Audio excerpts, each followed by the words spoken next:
기독교대 한감리회 제35회 총회가 영성회복, 교회회복, 세상의 빛을 주제로 서울 광림교회에서 열렸습니다. 행정총회로 진행되는 올해 감리교 총회는 환경을 주목하며 교회와 교인들의 탄소 중립 실천을 강조했습니다.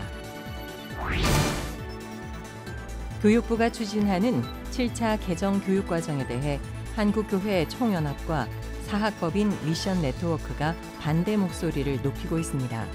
정부가 기독사학을 고려하지 않고 있다는 주장인데 어떤 내용인지 들어봤습니다.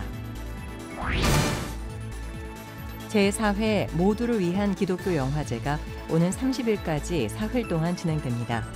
SF와 판타지 장르로 우리 사회를 성찰하는 내용의 영화 20편이 관객들을 찾아갑니다. 전 세계 선교지 소식을 전하는 미션 리포트. 오늘은 최근 시진핑 국가주석이 사면임을 확정한 중국의 정치 환경 변화와 선교 방향에 대해 생각해 봅니다. 시청자 여러분 안녕하십니까? CBS 뉴스입니다. 기독교대 한감리회 제35회 총회가 영성회복, 교회회복, 세상의 빛을 주제로 서울 광림교회에서 열렸습니다. 감리회는 입법총회와 행정총회를 경연제로 치르는데요. 올해는 행정총회로 진행됩니다. 송주열 기자의 보도입니다. 태극기와 기독교 대한감리회 깃발 뒤로 이철 감독회장과 역대 감독회장, 12개 연예 감독들이 입장합니다. 이번 총회의 주제는 영성회복, 교회회복, 세상의 빛입니다. 엔데믹 시대 영적 각성을 통해 감리교회를 새롭게 하자는 취지입니다. 1,400여 명의 대의원들은 전통에 따라 감리회 신앙 고백을 통해 복음을 전파함으로 하나님의 정의와 사랑을 나누고 평화의 세계를 이루자는 사명을 되새겼습니다. 기감 이철 감독회장은 개회 예배에서 믿음의 회복을 강조했습니다. 이철 감독회장은 가치관의 혼돈, 신앙의 혼돈 속에서도 믿음만이 생명의 길을 걷게 하는 힘이라며 믿음의 회복으로 생명력 있는 감리교회를 만들어가자고 강조했습니다. 믿음의 쇠퇴는 교회의 쇠퇴가 될 것입니다. 믿음의 회복은 교회의 회복이 될 것입니다. 믿음의 능력을 회복할 수 있는 길이 참된 그리스도인이 되는 길이요, 인간으로서 가장 높은 수준의 인간이 되는 길임을 믿습니다. 개회 예배 시간에는 성찬 키트를 이용한 성찬식도 함께 진행됐습니다. 이틀 동안 진행되는 감리회 제35회 총회는 환경을 생각하는 총회로 진행됩니다. 회의 자료집은 재생용지로 제작했고 예배 순서와 대의원 명단을 제외한 행정총회 전반의 보고 문서는 QR코드를 활용한 전자문서로 대신했습니다. 주님이 지으신 이 땅의 환경을 생각하며 모였습니다. 주님께서 지으신 모든 피조물들 창조의 원형으로 변화시켜 주시고 주님 보시기에 좋은 땅 되게 하옵소서. 이 밖에 기감 2050 탄소중립 선언을 채택해 130만 감리교인들에게 탄소중립 실천을 촉구할 예정입니다. 이번 총회에서는 또 지난달 제35회 총회 감독 선거에서 선출된 12개 연예 감독들의 취임식도 진행됩니다. CBS 뉴스 송주열입니다. 교육부가 2024년부터 단계적 시행을 목표로 7차 개정 교육과정을 준비하고 있는 가운데 한국교회 총연합과 사학법인 미션 네트워크가 기독사학을 고려하지 않았다며 강하게 반발하고 나섰습니다. 이승규 기자의 보도입니다. 교육부는 지난달 8일 공청회를 개최하고 이번 개정 교육과정의 필요성과 목표 등을 설명했습니다. 포용성과 창의성을 갖춘 주도적인 사람 양성을 목표로 미래 핵심 역량을 키울 수 있도록 하겠다는 겁니다.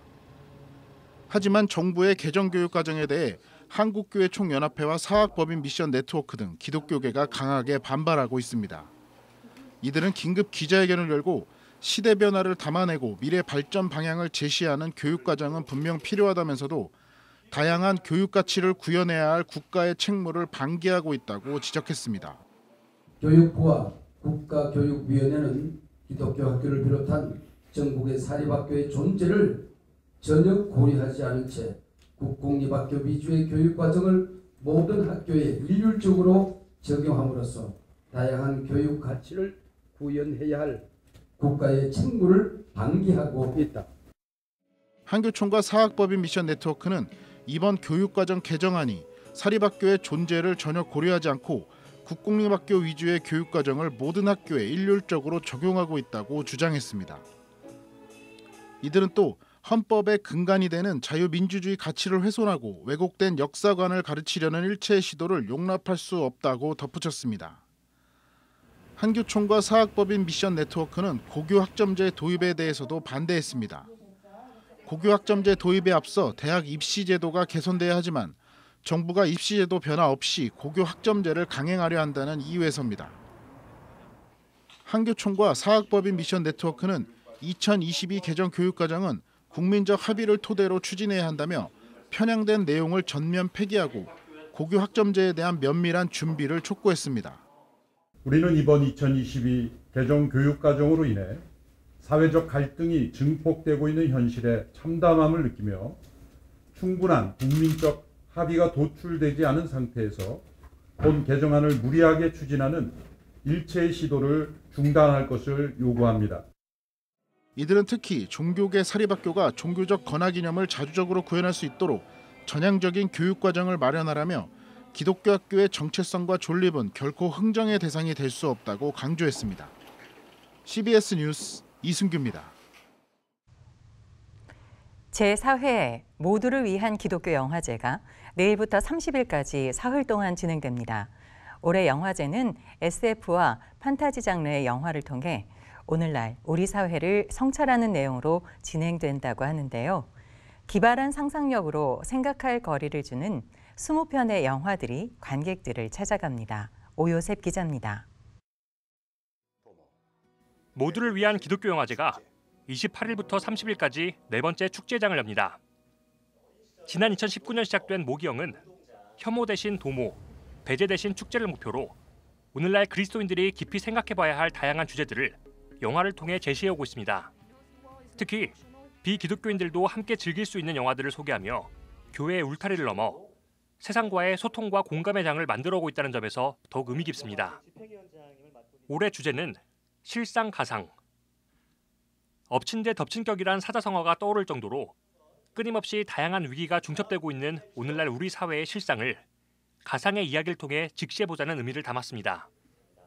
SF와 판타지 영화의 상상력을 통해 사고의 틀을 확장시키고 현실에서 한 발자국 떨어진 거리감을 통해 더 객관적인 시각에서 오늘날 세상을 성찰합니다.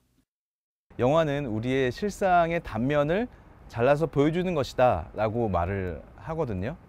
조금 거리를 두면서 우리가 어떤 세상을 맞이하고 있는가를 조금 더 현실적으로 좀 자세하게 들여다보자라는 그런 뜻으로 주제를 정하게 됐죠.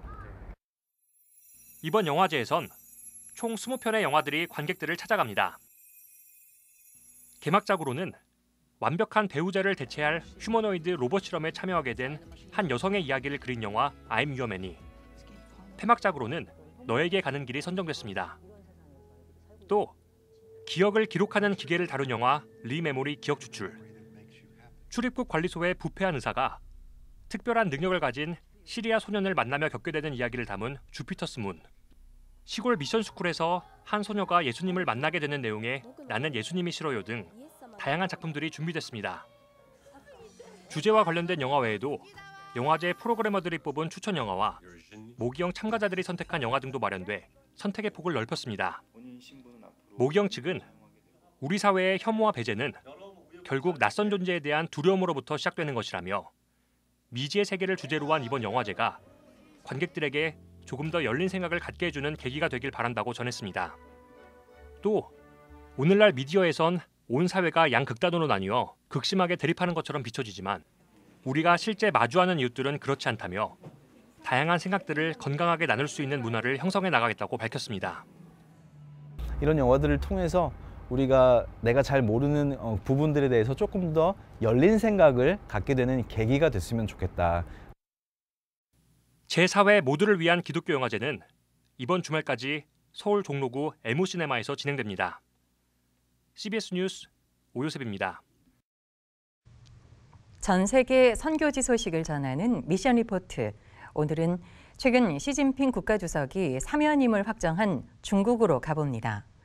한국교회의 중국 선교는 시진핑의 기독교의 중국화 정책에 따라 선교사들이 대거 추방당하면서 지난 2018년을 기점으로 막혀 있는데요.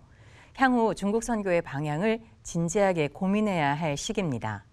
14년간 중국에서 선교 활동을 펼쳤던 문지웅 목사가 전해드립니다. 완전히 겨울왕국이죠. 겨울왕국이 와가지고 아주 혹독하고 지금은 뭐 그렇게 뭐 10년 전, 20년 전 막 진짜 1000명씩 모이고 뭐 큰 대회도 하고 그런 시절은 아마 이제 오기 어려울 것 같고 가정교회에 대한 그 조치는 계속 그 강경 기조를 보이고 있습니다. 그래서 이제 농촌 가정교회든 그게 이제 도시 가정교회든지 매우 조심하고 있고 아주 숨을 죽이고 있어요. 그래서 이제 정부의 강경 조치에 대해서 이제 중국 가정교회는 굉장히 유연하게 대처하고 있고 소모임 중심으로, 소그룹 중심으로 이제 재구성을 이미 했죠. 그런데 이제 엎친 데 겹친 격으로 코로나로 인해서 통제와 모임이 더 어려워졌고요. 그러나 이제 중국 가정교회는 이제 소망의 인내 속에서 이보 전진을 위한 일보 후퇴의 시기를 알고 절대로 조급하지 않고 굳건하게 이제 걸어가고 있습니다. 공안들과 이제 종교국 직원들이 이제 가정교회 리더들을 다 알고 있으니까 계속 조사를 받거나 대화, 즉 이제 관리를 지금 하고 있습니다. 패자당의 이제 시진핑 체제, 시자준이라고 그러는데 이제 중국의 꿈과 공동 부유론으로 사회주의 경제를 강화하고 있습니다. 중국 정부는 이제 약간 이런 생각 갖고 있는 것 같아요. 이제 이 가정교회가 이제 굉장히 커졌는데 가만히 들여다보니까 이 사람들이 너무 미국 지향적이라는 거예요. 미국 선호도. 또 실질적으로는 중국 정부의 정책, 공산당 정책에 대해서 일단 반대하는 거. 그래서 끊임없이 저항하는 거를 볼 땐 중국 정부는 굉장히 이게 신경 쓰이는 것 같아요. 이걸 통제하에 두겠다 해갖고 이제 그런 그 파주화, 법제화라는 이름으로 등록시키기 시작한 거죠. 2012년부터 본격적으로 이제 가정교회 길들이기를 집행해 왔죠. 그래서 10년 동안 이제 법적이고 행정적으로 상당 부분 완비를 한 것 같습니다. 특히 가정교회를 정부 아래 두기 위해서 등록, 그러니까 법제화를 요구했고 불응할 경우에 종교사무조례에 따라서 건물 폐쇄라든지 교회 재산 몰수 등의 강경한 집행을 했죠. 공산당 통치에 이제 복무할 수 있는 교회가 될 때까지 기독교의 중국화 혹은 교회의 어떤 그 공인화, 관변화는 계속될 것 같습니다. 공산주의 청년당, 공청단하고 이제 그 태자당, 그러니까 혁명 원로들의 이제 자녀들이죠. 이렇게 큰 양대, 그러니까 일종의 양당제였습니다. 정권을 이제 왔다 갔다 하는 거였는데 이번에는 완전히 이제 시진핑 계열로 이제 정리가 된 거죠. 시진핑 체제가 이제 견고하게 구축됐다. 이렇게 보기 때문에 가정교회에 대해서는 굉장히 불리하고 시진핑의 말이 거의 이제 하나님의 말처럼 이렇게 되는 시대가 될 것 같고요. 그래서 혹독한 겨울이 당분간 계속될 것 같습니다. 가정교회에게는 제2의 문화대혁명 수준의 가시밭길을 가야 할지도 모릅니다. 그러나 고난 속에서 지난 30년 동안 폭발적인 그 부흥을 경험했던 것에 대한 성찰을 하고 교회가 이제 어떻게 가야 될지 새로운 모색을 해야 될 것 같습니다. 중국 선교는 사회주의 체제 하에서 가정교회와 삼자교회 모두 이 양자가 중국 사회에서 하나님의 통치가 구현될 수 있는 신학을 나눌 수 있으면 좋겠습니다. 특히 군본주의적이고 문자주의적인 중국교회의 신학과 목회 풍토를 개선하기 위해서 통존의 신학이 필요하다고 보입니다. 삼자의 신학과 가정교회 신학이 굉장히 좀 앞으로의 중국 사회에 좀 기여하고 좀 공공신학적으로 또 중국 정부가 인민복무를 이제 표방하면 우리도 하나님 나라 신학에서 그런 게 있다라고 하는 것들을 좀 표방해가지고 어떤 공동선, 인민복무라고 하는 거에 이제 교회가 조금은 이렇게 같이 보존을 맞출 수 있는 그런 신학적인 스탠스가 있어야 되는데 그런 게 없으니까 계속 이제 밀리는 것 같아요. 사회주의적인 이념과 가치로 중국을 세워가고 있는 이 중국 정부와 협업할 수 있는 지점을 찾아서 섬기면 어떨까 생각합니다. 예를 들면 고아원, 미혼모, 독거노인에 대한 돌봄 및 복지 전문가들을 육성한다든지 하는 것들을 현지 리더십들과 협업하거나 뒤에서 돕는 그런 방법을 강구해야 될 것 같습니다. 한국교회가 이제 중국 선교는 이제 거의 끝난 거 아니냐 보는데 저는 이제 이때야말로 이제 새로운 중국 신학 교육, 정말 이제 진짜 신학자를 키우고 진정한 어떤 총체적인 복음을 가진 통존의 복음을 가진 그러한 목회자를 키우는 그런 시대로 오히려 진입한 게 아닌가. 양질의 질적으로 이제 어떻게 이걸 높일 건가에 대해서 왜냐하면 중국 내부에서는 어려우니까요. 좀 대안적인 중국 신학 앞으로 이제 중국 교회가 가야 될 것에 줄 수 있는 그런 신학 교육 컨텐츠를 준비하는 그런 함량 높은 이런 게 앞으로 꼭 필요하지 않을까. 그런 플랫폼을 만들어 가지고 대화하고 포럼을 만들고 또 연구원이나 연구소를 만들어 가지고 이런 작업을 같이 도모하는 그런 일에 한국교회가 좀 전략적인 기금을 좀 쓰면 저는 굉장히 유의미하다고 생각합니다.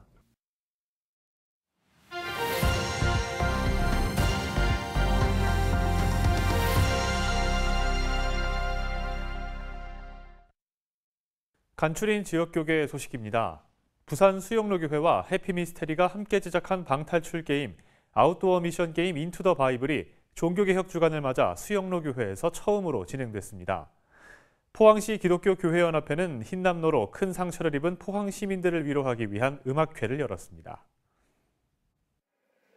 수영로교회와 해피미스테리가 함께 제작한 다음 세대를 위한 놀이 콘텐츠 아웃도어 미션 게임 인투 더 바이블이 종교개혁 기념주간을 맞아 진행됐습니다. 인투 더 바이블은 에스더서를 배경으로 미션책과 온라인 챗봇을 통해 문제를 해결하고 최종 키워드를 얻어 성경의 이야기를 체험해보는 방탈출 게임 콘텐츠입니다. 수영로교회 종교개혁팀은 앞으로도 더욱 다양한 기독교 문화 콘텐츠가 개발돼 다음 세대에게 기독교 세계관을 심어줄 수 있길 바란다고 전했습니다.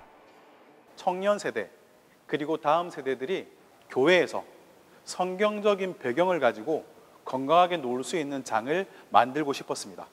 이제는 더 많은 한국 교회가 다음 세대의 건강한 문화를 만드는 것에 고민하고 이 문화를 적극적으로 만들어 갔으면 좋겠다는 바람입니다. 포항시 기독교교회연합회는 포항 오천교회에서 포항 시민들을 위한 위로 콘서트 노사연과 함께하는 가을 음악회를 개최했습니다. 태풍 흰남노 피해 주민을 위로하기 위해 마련된 이번 음악회에는 가수 노사연과 아르스노바 남성 중창단 등이 출연했습니다.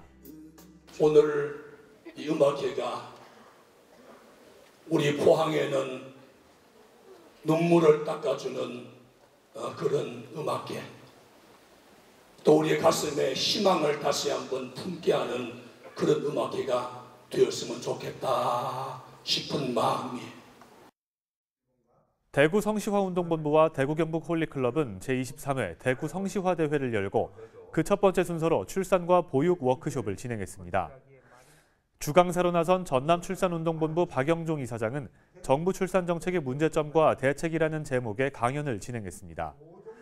대구 성시화운동본부 김성기 사무총장은 대구 교계가 저출산 문제에 대한 해답을 찾기 위해 이번 워크숍을 진행했다고 밝혔습니다.